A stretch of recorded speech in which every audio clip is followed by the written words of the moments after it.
We do have some breaking news that we want to get to here on this Saturday. You may recognize her. She's a famous actress and producer there in Hollywood. Actress Diane Keaton has now died at the age of 79. She was famous for her roles in as Annie Hall in The Godfather and Something's Gotta Give. I don't feel like I've transcended anything particularly, except that I've been very fortunate. They say Hollywood hides its darkest truths behind a smile. And Diane Keaton's final message might be proof of that. It makes me feel like you're crazy. Before her sudden disappearance from the public eye, Keaton recorded something. A message so cryptic, it left even her closest friends speechless. Can't imagine the 70s, 80s, 90s, 2000s without you. Love you, Diane. Was it a confession, a warning, or Hollywood's last unsent love letter to one of its most misunderstood icons? Let's find out. They say some stars never truly fade. They just leave behind questions no one dares to answer. And Diane Keaton, Hollywood's eccentric darling with the hats, the wit, and the mystery, just became one of them. At 79, Keaton was found unresponsive in her California home on October 11th. The Los Angeles Fire Department confirmed they rushed a 79-year-old woman to a nearby hospital, but the cause of death still unknown. No signs of trauma, no official statement, and no hint of what really happened inside that Brentwood mansion. Just silence. And some breaking news out of Hollywood. People magazine reports Oscar-winning actress Diane Keaton has died. Keaton shot to fame in 1972, starring in The Godfather. And that's where things start to get strange, because only weeks before her death, Diane had begun to pull away, canceling appearances, avoiding paparazzi, and quietly listing her dream home for sale. This wasn't just any house, it was the architectural masterpiece she once said she'd never leave. But she did, without explanation. Friends said she wasn't herself, tired, distracted, distant, but no one seemed to know why. I have a lot of memories of Diane. I guess I feel as though I've known you my whole life. Then came the family's statement, brief, emotionless, and tightly controlled. Her family has asked for privacy in this moment of great sadness, a familiar Hollywood phrase, but in this case, it only deepened suspicion. Privacy from what exactly? Some sources say the house was immediately sealed off, with limited access, even for close friends. Others whisper that the timeline doesn't add up, that first responders arrived before anyone called 911. Inside circles are now buzzing that a private request for discretion went out to media outlets within hours of her passing, a move some see as standard and others see as damage control. At this point, Diane's cause of death is unclear, according to TMZ. Why the sudden push for silence? Was the family trying to protect Diane's dignity or to keep certain details from surfacing? After all, the last few months of her life had already raised eyebrows. Selling her home, pulling out of projects, talking about putting things in order. And that mysterious final message, a recording she reportedly made in her last days that no one outside her family has heard. So what really happened inside that house? Natural causes, a hidden illness, or something Hollywood doesn't want us to question too closely? It wasn't a time when people talked about mental health and addiction. No, none of that. Absolutely not. My career was starting to take off more, and I was gone almost all the time. I lived in New York. Because if there's one thing this town is good at, it's turning tragedy into a cover story. And right now, Diane Keaton's death looks a lot less like closure, and a lot more like the beginning of a mystery. Before she was Hollywood's beloved oddball, the woman who made awkward cool and hats iconic, Diane Keaton was a woman quietly at war with herself. Behind the sharp wit and that charming nervous laugh was someone drowning in self-doubt, self-control, and silence. In her 20s, as her career began to take off, Diane developed a secret that would haunt her for years: bulimia. She was cast in Broadway's Hair in 1968, and the director allegedly told her she'd get the lead if she lost weight. It was the moment that set everything in motion. Diane later admitted in her memoir, then again, that she became a master at hiding it. She described her life then as a lie, one built around perfectionism, secrecy, and shame, the kind Hollywood practically worships. The fantasies, can you imagine? That's not attractive. But you were smart not to tell No, him. look, I'm great at hiding. Yeah. I was very good at hiding. I managed that very well and keeping secrets. But here's where things get darker. Years later, when she was publicly celebrated at the American Film Awards, Woody Allen, her longtime collaborator and ex-boyfriend, joked about her eating disorder. "I didn't know she was bulimic," he told the crowd. "If I knew she was throwing it up, I could have taken her to Pizza Hut." The audience laughed. Diane laughed. But not everyone found it funny. For many watching, that moment revealed everything wrong with Hollywood's glittering cruelty. A town where a woman's trauma could still be used as punchline material. But didn't you develop bulimia at that time? That's what it was. It started because somebody said in the dressing room, one of the girls said that there was this thing that you could do in order to lose weight. And while Diane played along, those close to her said she was deeply shaken by it. That joke cut deeper than anyone realized, one insider claimed. She never forgot it. It's as if even decades later, the ghosts of that disorder, the control, the pressure, the constant need to appear fine, never truly left her. She once said bulimia was a mental illness born from an overabundant need for more, too much of everything. And maybe that explains why Diane never stopped working, reinventing, collecting houses, roles, memories, all symbols of control. But control is a fragile illusion, and by the time her health began to decline, some believe that same obsessive drive may have returned in quieter, more destructive ways. Like I say, that would have been a loss. That would have been a big loss for me. So it seems as though whenever I have these very strong feelings, you know, I should just forget saying these things. To the world, she was the charming oddball who made neurotic beauty. But behind closed doors, Diane Keaton's smile was camouflage, not for vanity, but for survival. And now, in the wake of her mysterious death, people are starting to wonder if that inner war she thought she'd beaten might have been the one battle she never truly escaped. In a town where loyalty is rare and self-preservation is currency, Diane Keaton never learned how to play the Hollywood game. She stood by the people she loved, even when the world turned against them. And that unwavering loyalty, the same quality that made her so beloved, may have been the one thing that ultimately tarnished her image. Where did Sleeper come in all this? Was this before? Sleeper's early. Yeah. That was great fun. Her connection with Woody Allen wasn't just professional. It was personal, emotional, and enduring. They met in the early 1970s, when both were rising stars with nervous charm and matching neuroses. Together, they created magic. Play It Again, Sam, Sleeper, Love, and Death. And of course, Annie Hall, the film that won her an Oscar and cemented her legacy as the ultimate thinking man's muse. Allen wrote that part for her. Her voice, her awkwardness, her hats. It wasn't acting, it was her. But what began as a creative partnership soon evolved into something much more complicated. Their romantic relationship burned out, but their loyalty never did. They became inseparable in the public imagination, the quirky pair who blurred the lines between reality and fiction. And when Woody Allen's world began to collapse under accusations of child abuse, Diane didn't just refuse to condemn him, she publicly defended him. So whenever one comes up, we push it. Yeah, oh, go for it. Let's see it.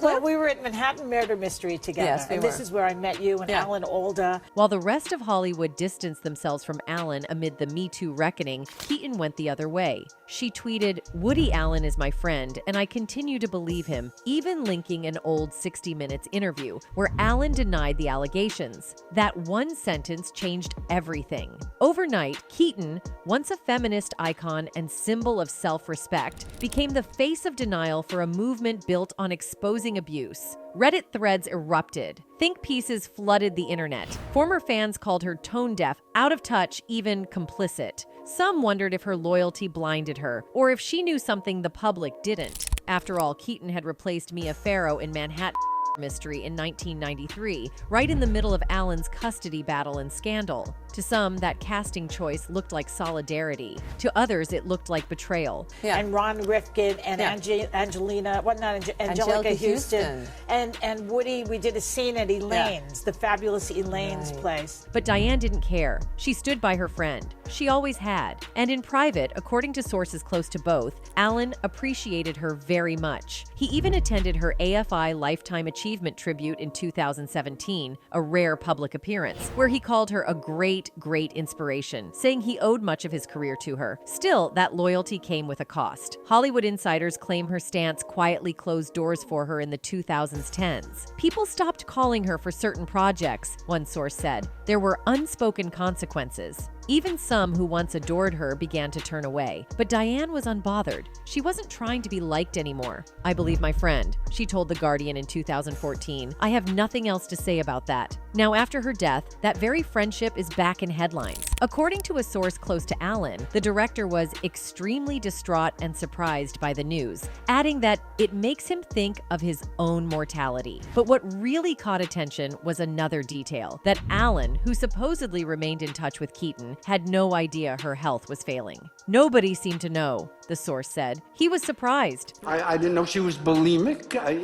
These things came out in the book. We'd have dinner. She'd tell me that she loved me, and then she'd throw up.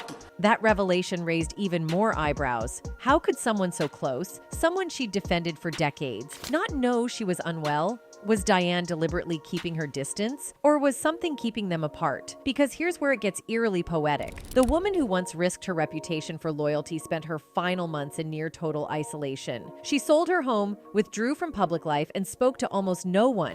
And just before her death, that rumored final message, one said to have been recorded privately, had people wondering, did it contain a confession or closure? Diane Keaton's loyalty was her defining trait and her undoing. To the end, she protected Woody Allen, no matter what the world said. But as with so many Hollywood legends, that devotion may have cost her the one thing she valued most: how people remembered her. I had a huge crush on Woody right from the moment I saw him. I was auditioning for Play It Again, Sam, and he was 5'7". Because now, in the silence that follows her death, one question remains. Was she defending a friend or guarding a secret? Behind that effortless laugh and signature hat, Diane Keaton was quietly living through a storm no one saw coming. Her charm masked the weight of heartbreak, none heavier than watching her beloved mother, Dorothy Hall, fade away from Alzheimer's over 15 long years. Keaton once called it the longest goodbye, and those who knew her say the trauma never left. She poured that pain into her memoir, using her mother's journals to rebuild the pieces of a life slowly erased by time. What happened was then I became a person who had these 3 unordinary meals a day, which ate up a lot of time, which isolated me, which stunted my growth. But then came the twist no one wanted to believe. Whispers that Diane herself might have been facing the same cruel fate. Rumors of forgetfulness, canceled appearances, and an unexplained retreat from public life began to circulate. Hollywood insiders claim her final message, cryptic, emotional, and timed just days before her death, hinted that she knew what was coming. Diane Keaton, the Oscar-winning icon who defined an era, passed away at 79 in California, according to People. The cause of death, still a mystery. Her family remains silent, and that silence is only fueling speculation. Some point to her long battle with eating disorders, which she once admitted nearly consumed her. At one point, she confessed to eating 20,000 calories a day, a dark cycle of control and chaos she later called a mental illness hidden behind a smile. You could puke it up. You ate even more because you knew it was going to come out, right? Oh, yeah. No, I mean, it became an obsession. Yeah. And it was not a good time. It was not good. A very bad time. So when the woman who once turned pain into poetry suddenly vanished, people started asking questions. Did Diane's final message reveal the truth, or did it disappear with her? For over 40 years, Diane Keaton was the rare Hollywood survivor, a woman who refused to play by the rules and somehow stayed beloved anyway. But that survival came with scars. Every time her star dimmed, critics pounced. The Lemon Sisters, her 1990 box office flop, sat on the shelf for over a year before anyone dared release it. Her directorial debut, Heaven, was dismissed by reviewers as a conceit imposed on its subjects, a cutting remark that haunted her for years. Still, Keaton never folded. She came back again and again. As an actress, a director, a mother, and a fashion icon who made wide-brimmed hats and oversized suits into a personal revolution. But Hollywood has a cruel way of twisting independence into isolation. When she adopted her 2 children in her 50s, the headline split down the middle. Some called it an act of courage. Others whispered it was lonely vanity. So I didn't see Randy as often, so I wasn't really in the thick of it. He drank. And then quietly, the laughter faded. In recent months, Diane's health had taken a sharp and sudden turn. She declined very suddenly, which was heartbreaking for everyone who loved her, a close friend told People. It was so unexpected, especially for someone with such strength and spirit. Behind closed doors, the once vibrant star began to disappear from the world she helped define. Her family, fiercely private, kept her final days shrouded in silence. Even longtime friends didn't know the full story. She was surrounded only by her closest family. family, one insider said. They chose to keep things very private. Even people who had known her for decades weren't aware of what was happening. The changes had been there, subtle but chilling in hindsight. In March, she shocked fans by listing her beloved dream home, the same one she had once sworn she'd never leave. The 5-bedroom Brentwood estate, which she lovingly restored brick by brick over 8 years, went up for $29 million.